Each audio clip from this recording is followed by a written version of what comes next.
of the day, the Fauci diaries. Now, this story matters, folks, because accountability matters. The truth matters, even for Dr. Anthony Fauci. Now, for years, he was one of the most trusted public health officials in America. He helped lead the nation's response to major health epidemics, including HIV/AIDS.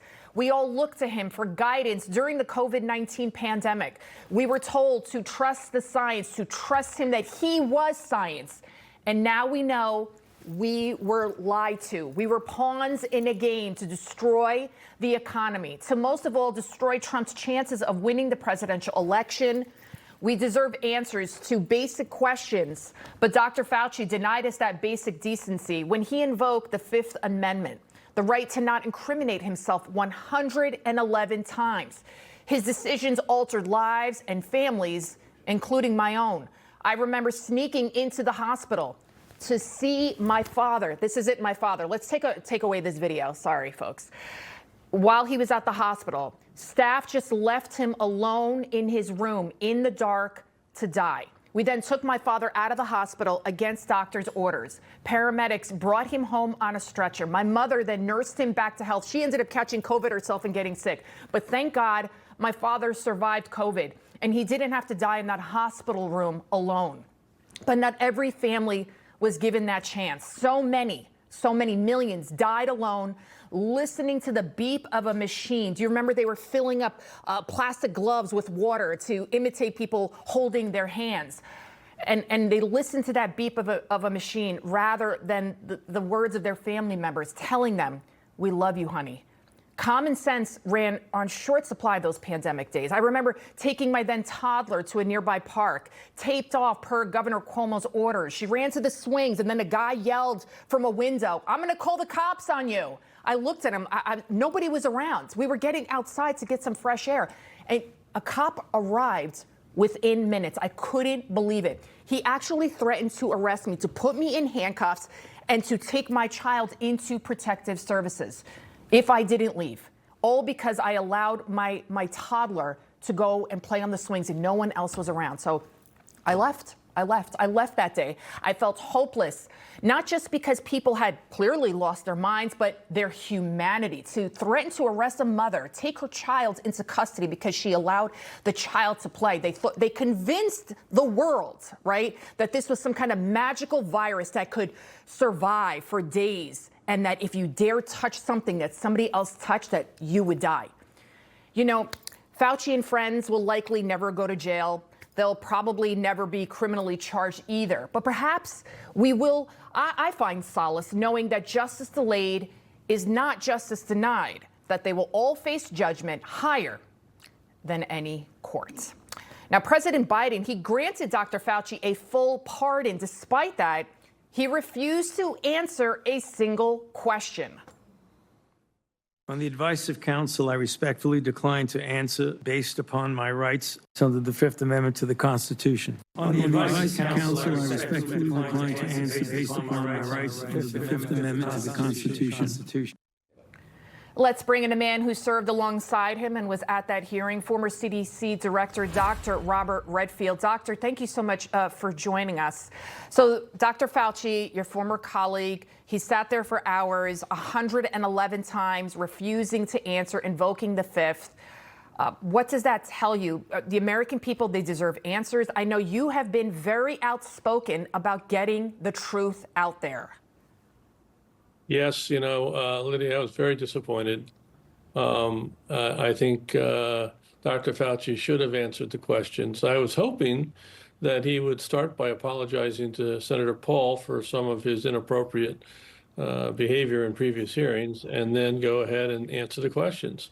Unfortunately, he chose not to. And the real downside of this is one of the things that we lost, and Fauci played a big part in this, is we lost public trust in our public health agencies and our public health leaders. And if you don't have public trust, you can't have an effective public health program. And I think Fauci's performance in the hearing the other day put another nail in the coffin of loss of public trust, which is critical for us to rebuild if we're going to have any chance of having an effective public health response to the next pandemic.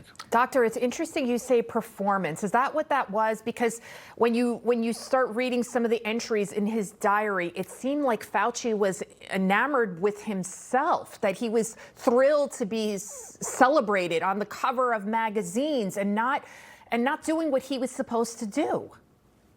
Yeah, very disappointing. I mean, I thought the diary was very damaging. I always knew that I used to joke that Dr. Fauci never met a camera that he wasn't in love with, but it was more or less a joke. But I think the diary really did show that he was overly focused on his fame, how he is being perceived, his relationships with the media. And in my view, that was highly inappropriate for someone in his position. You know, Fauci got rich from COVID. Senator Bernie Moreno says COVID inspired him to run for Senate. What do you think should happen to Dr. Fauci? He's gotten a full pardon from Joe Biden. Does he need to face accountability? Does he need to be criminally charged? Should he go to prison for what he did? I mean, now we know he made a lot of this stuff up, like that 6-foot rule thing. He made it up. Yeah, well, it'll be interesting to see what Alan has to say.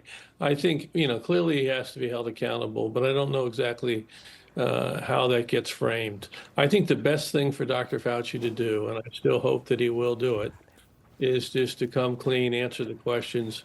I recently published my own book called Redfield's Warning, and one of the things you'll find in that book, if you read it, and I encourage your listeners to read it, is really every chapter I came up with something that I got wrong. And I said, we got that wrong. In retrospect, that was wrong. In retrospect, we should have done that differently. I think, that's what Fauci owes the American public, to explain why he made the decisions that he did. And those decisions that are clearly wrong, for example, the origin of the virus being the wet market as opposed to the lab, mandating vaccines, the 6-foot rule, closing down schools and businesses, these were all wrong. And just admit it. And maybe try to explain his thinking at the time, but have to admit that, I got that wrong. Unfortunately, I'm not sure that he has that in his DNA, that he can actually tell the American public he was wrong. Do you think he believes in his own lies, or that he's just, his ego is so huge that he won't admit that he made mistakes? Well, I think that there's a light shown on this because of the diary. Because in the diary, I don't think he lied to himself in the diary. And in the diary, he says, everything he says in the diary is much different than what he told the American public, what he told the media, what he told the Congress. So I think he was a type of person that believed he knew better what was for you than you knew better for you. I remember when he finally was talking about herd immunity, and he was trying to convince the president and others that when we got to 35% herd immunity, that the pandemic would be over. And then later he said it needs to be 50%. And then later he said 70%. And a very astute journalist said, Dr. Fauci, you said 70% today, but a while back you said 50%. What new data did you get for you to change your assessment? Right. And he said, and this is a matter of record, he said, well, there wasn't any new data. When I told you 50%, I didn't think you were ready to hear 70%. Unbelievable. All right, Dr. Redfield, thank you so much, sir, for joining us. Yeah, thanks for having me, Lydia.